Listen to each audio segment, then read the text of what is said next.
You bet your ass that we will see Obi-Wan be the guest star of his own show. That we're gonna see this. We're gonna see Obi-Wan be a side character in his own show, in his own TV show, and it's gonna be the most powerful woman in the world that will be the main character, just like what's happening to Picard. You know, this whole thing going around, this rumor about percentages and how Lucas could be taking 25% of the original trilogy content, original character content. That's something that is very interesting and a very highly possible, highly probable.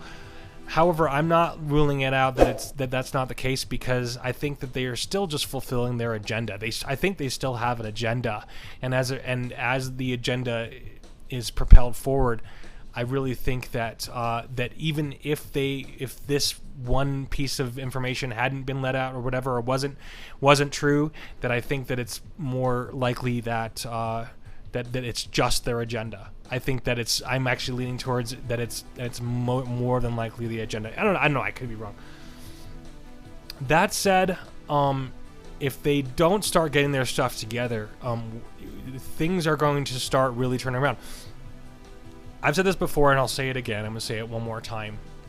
There is absolutely no way that they're going to turn around, because if you look at what's happening, if you watch the Fourth Age, if you look at what's happening, what happened to Marvel Comics, how Marvel Comics was completely destroyed.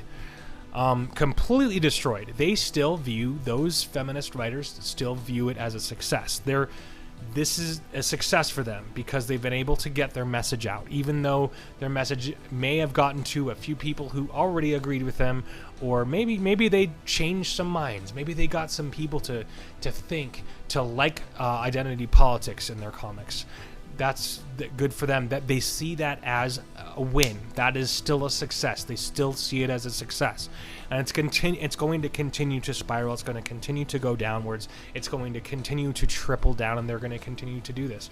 And I really firmly believe that if that they really have Lucasfilm by the balls now. Like, Lucasfilm in general, as an entire entity, it's focused on this downward spiral that's going to just continue to plummet, and we're not going to see any change unless Bob Iger, everybody gets fired, because Bob Iger is being controlled. He is being manipulated by Kathleen Kennedy or whoever or whatever. Maybe he's just you know, he's in enough power where he's able to just be like, okay, whatever, you know, you can do whatever you want, you know, yeah, women this, you know.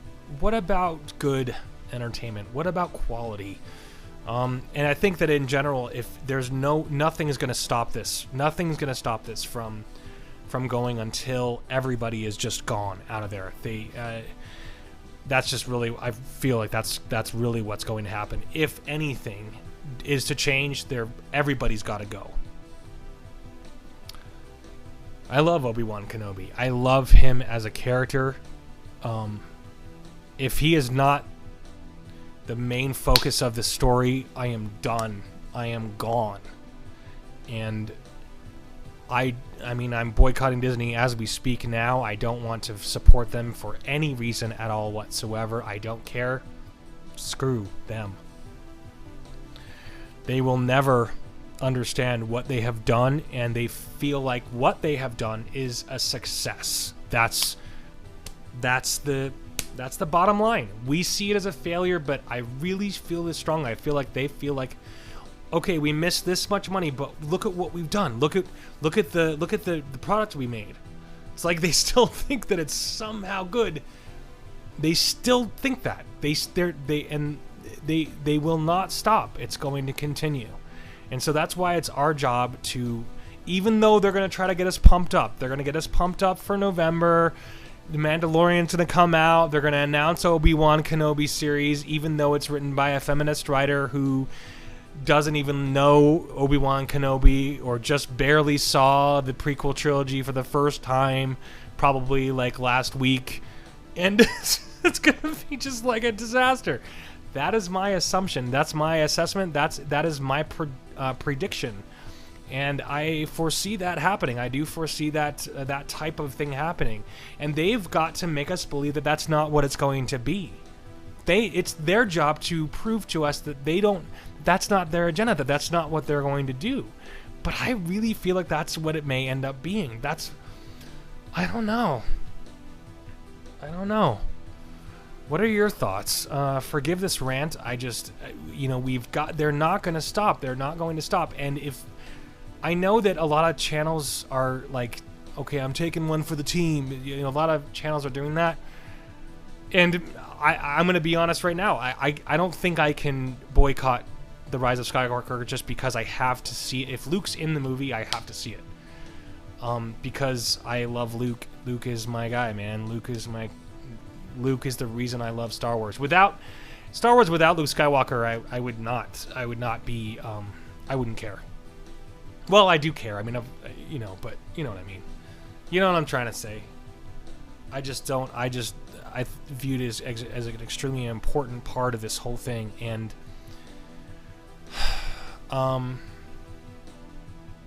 anyway, let me know what you guys think.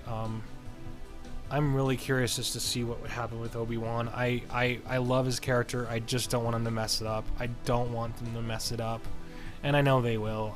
I just know they will. They're going to just screw this up. If you haven't read this book, it's a phenomenal book. I've talked about it many times on this channel. It's by John Jackson Miller. Overall gist of it is that he has to become a vigilante. He's kind of like Batman, because he has to hide his powers, he has to hide his lightsaber, he has to hide everything. He will be hunted down and killed if he's found out, and so he has to hide everything. There's a great scene where he kind of has to be kind of a Batman type of character, and he protects Luke. I mean, imagine seeing Obi-Wan protect young Luke. I mean, dude.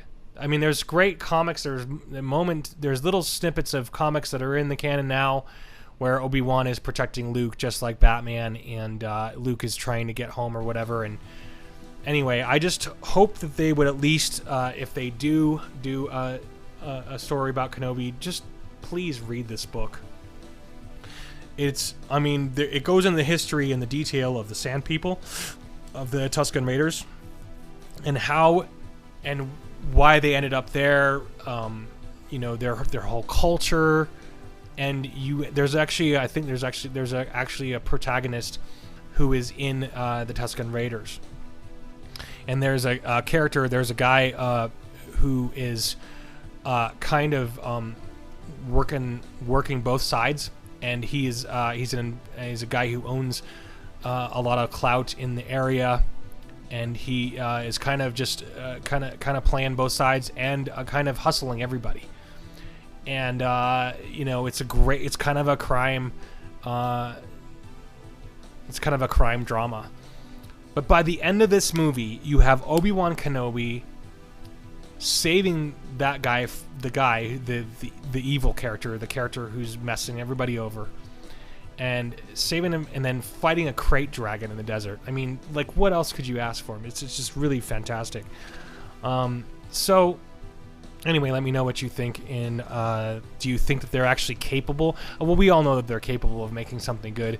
Do you think that Ewan McGregor will just go do it just because? Or do you think that he'll actually stand up and be like, I'm not sure a fan of this script, not a fan of this story idea, what do you think about this? I wonder if he'll stand. He probably won't. He'll probably just do it. But I mean, he was great in Fargo, and I think that he would be. I think that he'll be very. Hopefully, he'll be apprehensive, and hopefully, he won't just sign on.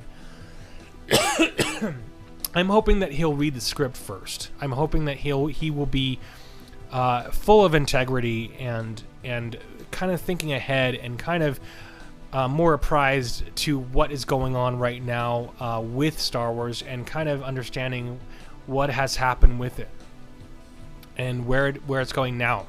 I would die to know if he even cares about it, or if he's even read about it. Anyway, thanks so much for watching this video. Appreciate you. My name is Ben. This is the Fanatics of Film. Have a fantastic day, and may the Force be with you. Always on the move.